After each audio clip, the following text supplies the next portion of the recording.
लगभग 12,000 करोड़ रुपए का मालिक, fifth richest person in the world, जिसने आज 65 से ऊपर बड़ी कंपनीज बना रखी हैं। और कभी भी इन्वेस्टमेंट की बात हो और वॉरेन बफेट का नाम ना आए, ऐसा हो सकता है क्या?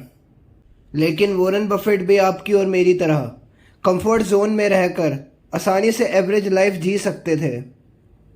उनके पिता यूएस के कांग्रेसमैन थे जो उन्हें इजीली कंफर्टेबल लाइफ प्रोवाइड कर सकते थे।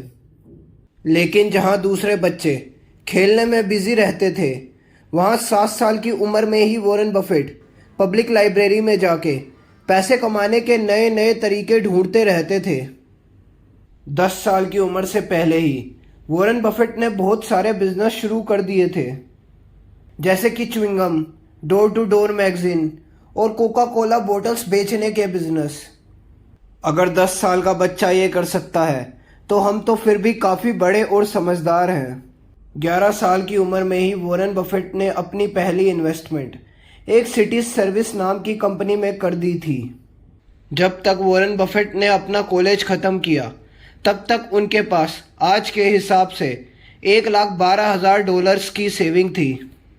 1956 में वॉरेन बफेट ने अपनी खुद की कंपनी स्टार्ट की, जो इतनी सक्सेसफुल हुई कि वो रिटायर होके ज़िंदगी भर उस कंपनी से कमाए पैसे को उड़ा सकते थे।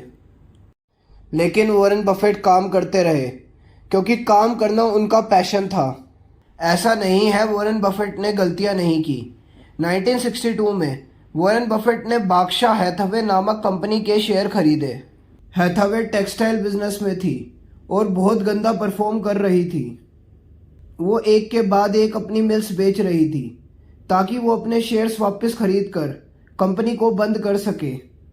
वॉरेन बफेट को लगा उन्हें इन शेयर्स के काफ़ी अच्छे पैसे मिल सकते हैं, तो वॉरेन बफेट ने हैथवे के काफ़ी सारे शेयर्स खरीद लिए। फिर कंपनी से नेगोशिएट किया $11.50 पर शेयर पर बेचने के लिए। मैनेजमेंट मान गई, लेकिन जब ऑफिशियल लेटर आया तो उसमें प्राइस $11.37 लिखा था, $11.5 की जगह। वॉरेन बफेट को बहुत गुस्सा आया। उन्होंने हैथवे के और शेयर्स खरीदकर कंपनी को अपने कंट्रोल में ले लिया और फिर पूरी की पूरी मैनेजमेंट को कंपनी से निकाल दिया, जिन्होंने उसके साथ फ्रॉड किया था।